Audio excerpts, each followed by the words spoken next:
just last week, I went and assisted with a business owner, took a look at her property, where to place cameras, where to put the proper lighting, where to put bushes and not to put bushes, for to make sure, just less chances, less opportunities for break-ins, what kind of locks to put on her business, all that kind of thing. So we do a multitude of different things to help our community to prevent the crime, not only just stop it. So Well, and on that note, I mean, you've done, I don't remember exactly when, but I know your team has done something really, really cool for business owners that you've kind of done a safety check of all the businesses in the towns that you support. Talk about that a little bit while you're on the topic.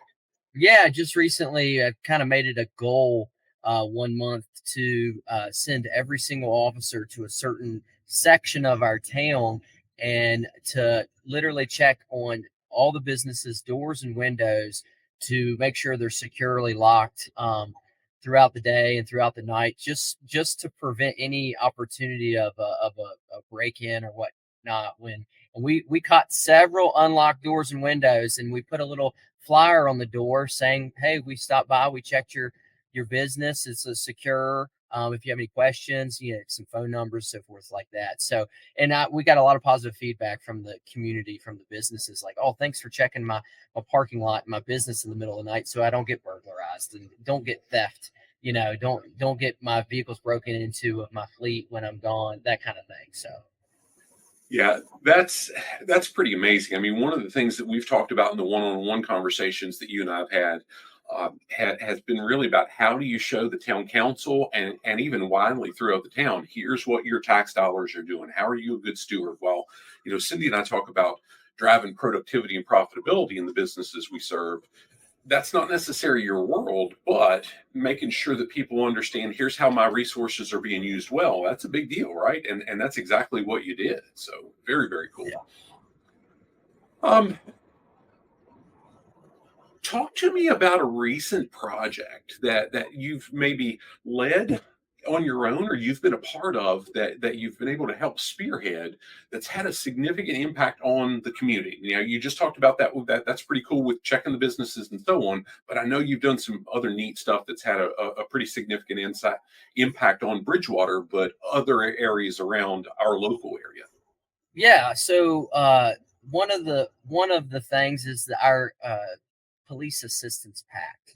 So we are a small town agency, as well as a lot of other small town agencies throughout the region, around Rockingham County, as well as outside of our county. So what we have recently done, we created a police assistance pact. For instance, we need some extra help. We need some extra officers for a parade or for a lawn party or a special event. So we can reach out, not only to our county partner, our Rockingham County, the sheriff's office, but we can request assistance from other towns that don't necessarily have jurisdiction in Bridgewater.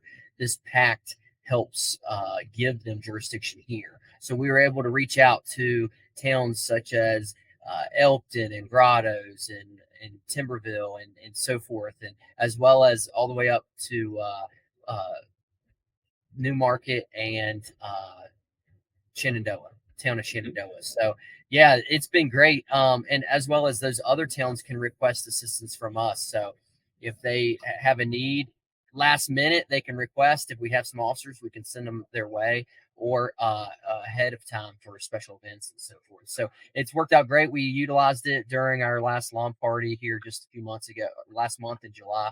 And yeah, I think it's very positive for the community. And so Yeah, in some of the talking, and I won't take you down the path of the specifics, but you've shared with me some substantial things that it does to increase officer safety, to increase citizen safety, right? In many of the different scenarios with the planned events, you've got a great opportunity for sharing best practices, to learn from outside eyes, and see how can we all get better? How can we take ideas that somebody else is doing and build on them in our own community and really provide a more effective thing? And the part that I've also seen you do with that, it's a conscious awareness of how do we make sure that we're not overtaxing the county resources that only have so much yeah. as well. Right, right. They can provide, a few deputies here and there sometimes, But this is just extra help if need be. So, and if community, the only really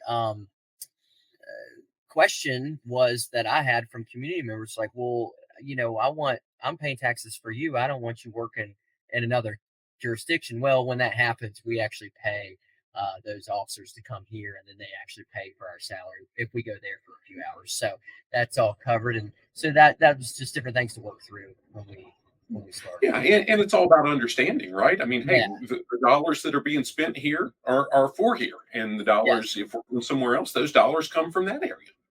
correct. Yeah, yeah. Very cool.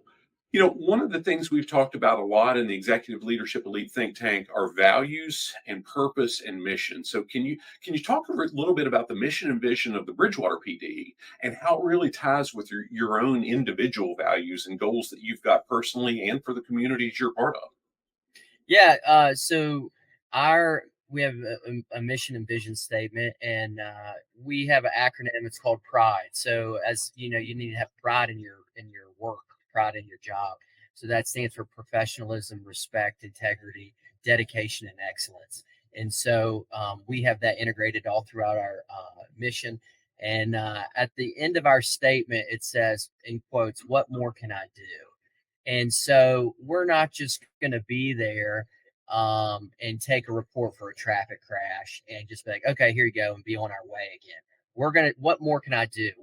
Well, this person's stranded on the side of the road. Hey, can I give you a ride to the closest gas station so then you can be picked up there? Or can I help you in, doing this or that on a certain call for service? Or can I help assist this victim that's just been assaulted, a domestic assault? What more can I do to help her or him and get them to the resources that they need, or anything and everything that to lend that extra hand to take the second mile. So and so that's part of our philosophy. And in a small town, we have the time and resources to do that, to take that extra step.